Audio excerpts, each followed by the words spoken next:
नमस्कार दोस्तों, बात करेंगे हम एनएचपीसी की। एनएचपीसी के अंदर कल के डेट में हमें तेज़ी देखने को मिल सकती है, अच्छी खासी एक तेज़ी बन सकती है। इसके पूरे के पूरे चांसेस हमें नज़र आ रहे हैं। कैसे?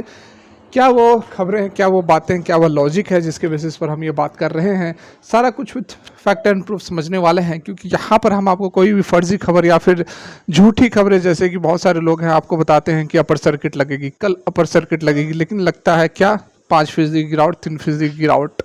उस तरह के बहुत सारे लोग हैं और उनकी भी गलती नहीं है। ऐसे वीडियोस बना बना कर लोग काफ़ी व्यूज़ कमा रहे हैं, तो चलता है, कंटिन्यू पैटर्न कंटिन्यू है। लेकिन हम आपको यहाँ पर बिल्कुल जेन्युइन इन्फॉर्मेशन देने की कोशिश करते हैं, भले ही आपको अच्छी ना लगे।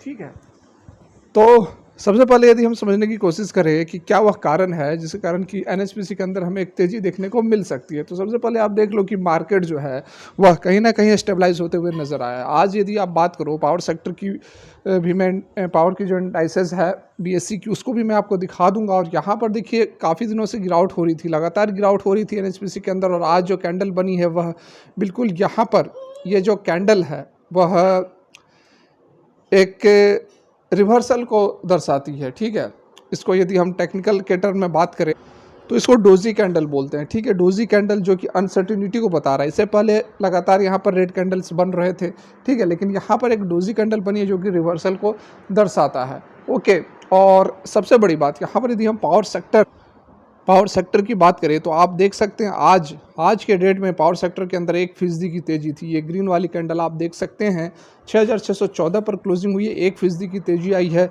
नीचे के लेवल से बाइंग निकल कर आई है। तो कहने का मतलब है कि पावर सेक्टर के अंदर फिर से हमें तेज़ी नज़र आ रही है और एनएचपीसी जो है वह पावर सेक्टर से ही बिलोंग करता है। ठीक है, पहली खबर। दूसरी खबर, यहाँ पर एक फैक्टर और आपको दिखना चाहिए कि जो ग्लोबल मार्केट है, यूएस की जो मार्केट है, जो कि मैं आपको यहाँ पर एट प्रेजेंट दिखा रहा हूँ, S&P 500 मतलब कि नेस्डैक और डॉ जोन्स जो है वो फिलहाल गैप अप खुला हुआ है। यहाँ पर आप देखें तो आज की जो ओपनिंग हुई है वो इस लेवल पर हुई है।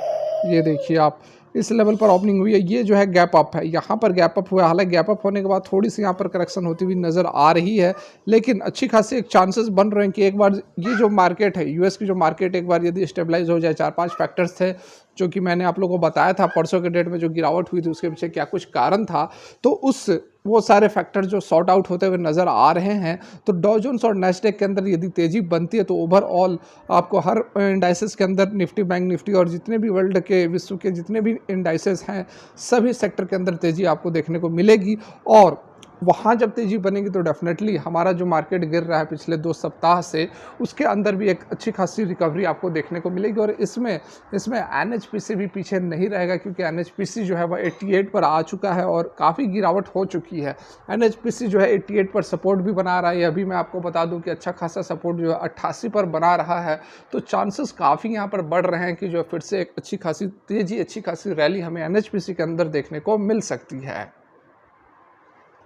देखिए, यहाँ पर दूसरा जो सबसे बड़ा फैक्टर रहेगा, पहला फैक्टर तो हमारा हो गया कि पावर सेक्टर के अंदर और इंडाइसेस के अंदर ओवरऑल अमेरिकी मार्केट के अंदर तेज़ी का रुख बन रहा है। फिलहाल यहाँ पर 7 बजे के आसपास मार्केट ओपन हुआ है और अभी तेज़ी बन रही है। देखना होगा कि किस तरह से रात भर ट्रेड होती है। ठीक है, पहला कारण तो वो हो गया हमारा ग्लोबल इंडाइसेस। दूसरा कारण जो यहाँ निकल कर आ रहा है, जिसके कारण कि माहौल अच्छा खासा देखने को मिल सकता है, तो गवर्नमेंट का जो लेटेस्ट डाटा निकल कर आ रहा है, जिसमें बताया गया है कि पावर कंजम्पशन जो है वह बढ़ा है 1354 बिलियन यूनिट। ठीक है, अप्रैल से जनवरी तक। ठीक है, अप्रैल से जनवरी तक सेम। यहाँ पर यदि हम पिछले साल से कंपेयर करें तो 7.5% की तेज़ी है। पिछले साल 1269 बिलियन यूनिट था, इस साल 1354 बिलियन यूनिट है। ठीक है, और जो तेज़ी दिख रही है पावर डिमांड के अंदर, जो तेज़ी बन रही है, उसके पीछे बहुत सारा कारण है। इंडस्ट्रियल ग्रोथ हो रहा है, इकोनॉमिक एक्टिविटी बढ़ रही है, और जो ठंड का मौसम है तो लोग काफ़ी जो है वह हीटर्स का यूज़ कर रहे हैं।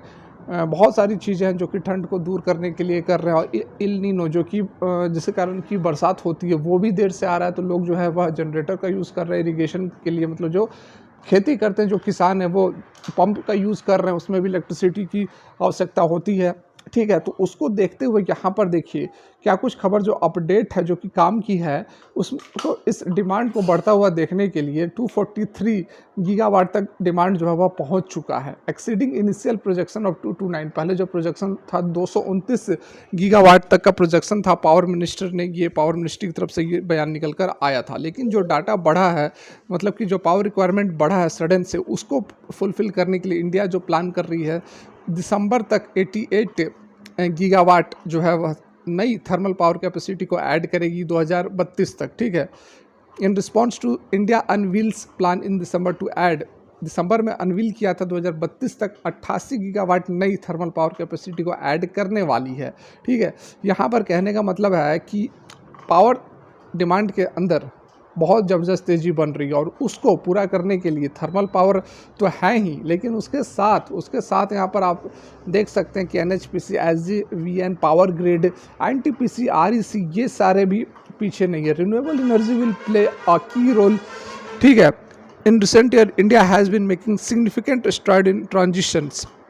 एक और डाटा यहाँ पर आप देखो, इकरा की तरफ से जो बड़ा बयान निकल कर आया है उसमें बताया गया है कि 2025 तक 170 गीगावाट रिन्यूएबल एनर्जी को पहुंचा दिया जाएगा। मतलब कि जो इंस्टॉल्ड कैपेसिटी है वह 170 तक हो जाएगी और एट प्रेजेंट यह कैपेसिटी 135 गीगावाट है। मतलब कि 2 साल के अंदर 35 गीगावाट का एडिशन होगा। और यह एडिशन कौन करेगा आप जान रहे हैं, Suzlon energy, NHPC, power grid, NTPC, ये जितनी PSUs कंपनियां हैं, JP पावर, ये सारा यहाँ पर पार्टिसिपेट करने वाला है। और 2 साल के अंदर इन कंपनियों का जो रिटर्न है आपको मल्टी बैगर होता हुआ नज़र आएगा। ठीक है, दूसरी अपडेट यह हो गई। तीसरा कारण जिसके कारण कि NHPC के अंदर हमें तेज़ी देखने को मिल सकती है वो ये क्या है, तो टेक्निकल सेटअप। देखिए NHPC शेयर जो है बियरिश नज़र आ रहा है चार्ट्स के ऊपर। नियर टर्म का जो सपोर्ट है वह 88 के लेवल पर है, जैसा कि मैंने आपको बताया 88 के लेवल पर सपोर्ट बन रहा है। और यहाँ पर आप देख सकते हैं 88 के लेवल पर एक्सपर्ट्स का भी मानना है। हायर साइड में डिसिसिव क्लोज यदि 99 से ऊपर होता है तो फिर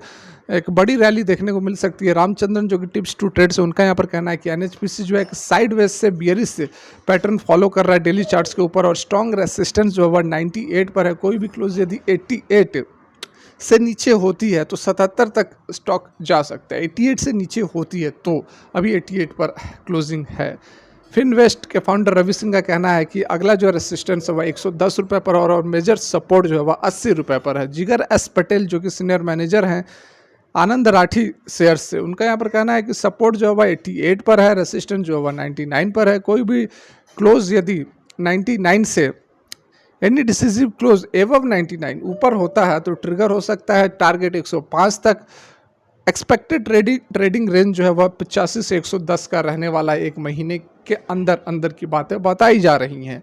ठीक है, लेकिन जो माहौल बन रहा है, जिस तरह से लग रहा है कि अब जो गिरावट होनी थी वह हो गई, फिर से अब तेजी बनने के काफ़ी चांसेस नज़र आ रहे हैं। आज ही आपने देखा होगा कि आखिरी के आधा 1 घंटे के अंदर बाइंग निकल कर आई है। मैक्सिमम जो पावर सेक्टर के स्टॉक्स थे उनके अंदर तेज़ी बनी है। सुजलॉन एनर्जी के अंदर भी अपर सर्किट लगी है, SJVN के अंदर भी तेज़ी थी, बाकी स्टॉक्स के अंदर भी तेज़ी आई है। तो पिछले लगभग 8-10 दिनों से जो प्रेशर बन रहा था, जो गिरावट का माहौल था, मतलब कि एक करेक्शन मोड में जाता है, करेक्शन मोड में जाना ही जाना है। तो एक करेक्शन हो रहा था, एक हायर वैल्यूएशन पर जो स्टॉक्स पहुँचे हुए थे उनके अंदर थोड़ी सी करेक्शन हो रही थी, थोड़ी बहुत मुनाफा वसूली हो रही थी, ताकि अगला राउंड ऑफ जो मूवमेंट है, अगला जो तेज़ी का दौर चलने वाला है उसके लिए स्टॉक तैयार हो जाए। और मुझे जहाँ तक लगता है कि स्टॉक तैयार हो चुके हैं और फिर से एक अच्छी खासी तेज़ी हमें देखने को मिल सकती है। तो यदि यह वीडियो काम की लगी हो तो लाइक कर सकते हैं, चैनल को सब्सक्राइब कर सकते हैं। फिलहाल के लिए वीडियो यहीं तक। Thanks for watching, have a great day.